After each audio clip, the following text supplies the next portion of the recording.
Welcome to the KMG Fiduciary Partners Podcast. Here, we'll cover important topics on financial planning and asset management to help keep you informed and inspired for long-term success on your financial journey.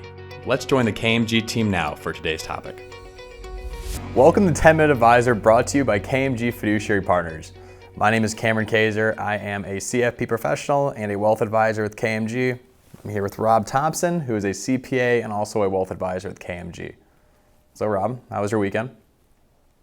Good. Actually, I can't complain. Got a bunch of sun, got a bunch of yard work done. Maddie and I have been working on a garden in the back, and I messed up my thumb. I missed the nail hammering something, so paying for it now. But Never took you as a botanist, but nice. Working on it. Played some golf, which is always good. Try to get out there as much as I possibly can. Yeah, man, I gotta tell you, I think I'm still tapping your bachelor party. Just I think 6 rounds, 108 holes is a little much, especially when you and your friends are great golfers, and I'm just trying to break 100. It was fun. We got some bad weather, but I have to say I was a little shocked at the quality of golf course that we played at. So we went to the Greenbrier, and they used to have a PGA Tour stop there. I was thinking this should be awesome, and if you look at the website, it looks like it's all best of the best, and that wasn't really. We were just going for the golf, to be honest. But yeah, it was outdated a little bit. Yeah, a little right? bit. We walked in, and the course itself, I don't think it was anything special. There was nothing special about it at all. It was glaring. The wallpaper when we walked into our room, it was like this bright yellow with flowers, and I roomed with my dad, and I was like, okay, all right, well, we're not going to spend too much time in here, but. It was almost fun how obnoxious it was. It was, too. Yeah. I mean, it's a little, All right, so today we're going to try and set the record straight. We're going to discuss some of the most misunderstood or maybe even confusing concepts that we run into when educating people about the various forms of Roth. As always, we're going to try and cram as much information as we can about this and try and keep it under 10 minutes. Sure. So, as always, we have our producer Mark here with the stopwatch so we can stay true to that objective. Mark, you got it ready for us? Yep, I'm ready to go, and we're ready. Awesome.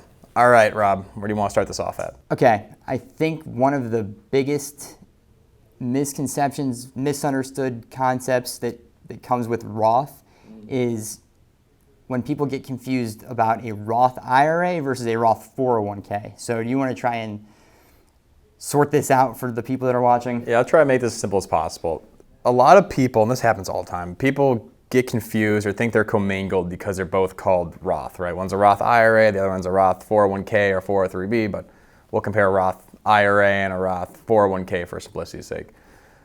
The main difference, or the only difference, the only common thing they have is that they're both Roth vehicles. So when you see Roth, you just got to keep in mind that is a Roth provision, right? Which means it grows tax-free. But they're completely different depending on the vehicle they're attached to. So with a Roth IRA, it's a Roth individual retirement account, which is completely independent from your employer, and it really just depends if you have earned income and you meet certain phase-out limits. And again, they tend to be a little more flexible, but the contribution limits are lower. But assuming you're not eligible for a catch-up, it's $6,000 for 2022. With a Roth 401k, again, the contribution limits are much higher. They're for 2022, they're $20,500. But again, they're also dependent on your employer, whether or not they even offer a 401k, and if they offer a 401k, if they offer the Roth provision that's allowed within it.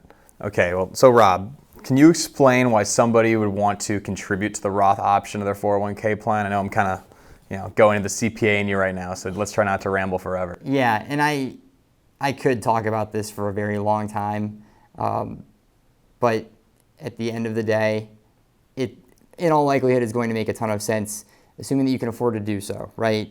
Because one thing that's important to note is that when you start contributing to the Roth bucket of the 401k, it is going to cause a little bit of a hit on the pay stub or the amount that actually gets directly deposited into your bank account, whether it's on a monthly basis, whenever you get paid. So that's one thing to keep in mind. But it's really hard to argue against kind of where we stand today in terms of historic tax rates and the environment that we're in today versus what we were in the last 30 years. Very generous. And so my argument is, well, maybe it makes sense to lock in that tax rate today at 22% or whatever your marginal tax rate is. knowing that, hey, we may have already set aside a good chunk of money in that pre-tax bucket of the 401k. We know required minimum distributions are down the line, so let's try and at least control the taxes or future tax liability as much as we can. But I think to simplify this, it probably makes sense to just give an example. So let's just assume that you're 70, I'm 70, you and I are both hanging out on a beach somewhere. Sounds nice. Yeah, great. We're sipping mojitos. Only you were, I guess, smarter than me, and you could afford to do so. You saved up all of your 401k money in the Roth bucket. I saved up $1 million in the pre-tax bucket of the 401k. Well, who really has more money if we both have $1 million in our respective 401k plans? Yeah, I mean, I obviously do. And I feel like a lot of people get that mixed up, or it's a little disingenuous just to look at the dollar amount of your accounts because, like you said, if your Roth dollars, a dollar in Roth is worth more than a dollar in tax deferred. Yeah, and I could go on all day about this. I'm going to stop myself. Sure. But I think it's really important for people to understand the income limit thresholds that come with the Roth IRA versus the Roth 401k. Do you want to, and I don't mean to beat a dead horse. I know we've talked about the income limit thresholds, but I think it's important to just readdress and confirm, those limits. No, it's important to be aware of because you do come across people that they get the phase out limits messed up and they have to withdraw their funds from their Roth account because they weren't aware of the threshold limits.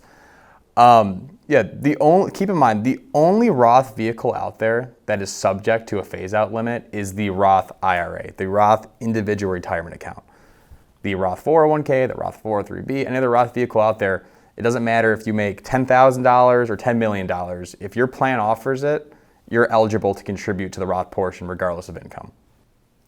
And that's super important. There's a few things here that I think really quickly just want to cover. So number one being, if you are making the election to contribute 100% of your future contributions to the 401k plan or Roth, just know that if there is an employer match, which most 401k plans have some form of an employer match, that match is always going to go into your 401k plan as a pre-tax dollar.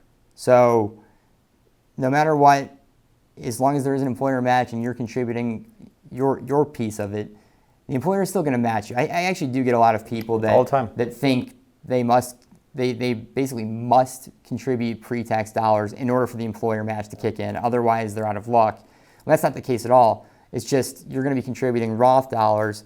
The employer is going to be contributing pre-tax dollars. So you're still going to be accumulating pre-tax money in your 401k plan, basically whether you like it or not. Sure, and again, that is a good point because we come across that a lot where time comes over, they left their employer and they want to roll out their 401k into IRAs.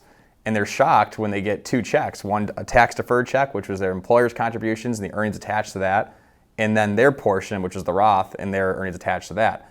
Again, I mean, in a perfect world, it's all Roth, but it is what it is, and at least you have some Roth bucket. But I don't want you to be surprised if you're contributing to a Roth 401k and your employer has some sort of profit sharing where it's not tax-free, and you're shocked when you turn 59 and a half. Yep.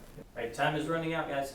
All right, really quick, just one quick thing. All I wanted to cover was just keep in mind, when you make a direct IRA or Roth IRA contribution, you're limited to $6,000 or $7,000 if you're over 50 per year. In the 401k side, you could contribute $20,500. That's a huge benefit. Yeah, and please keep in mind that these two accounts aren't commingled. So theoretically, if you meet all the requirements, you could you could max out both a Roth 401k and a Roth IRA.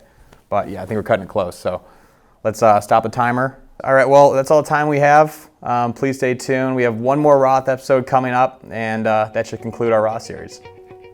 Thanks for joining us for this edition of the KMG Fiduciary Partners podcast. We invite you to catch the next episode in our series for real-world advice from the KMG team. Follow us on LinkedIn at KMG Fiduciary Partners, where we'll keep the conversation going.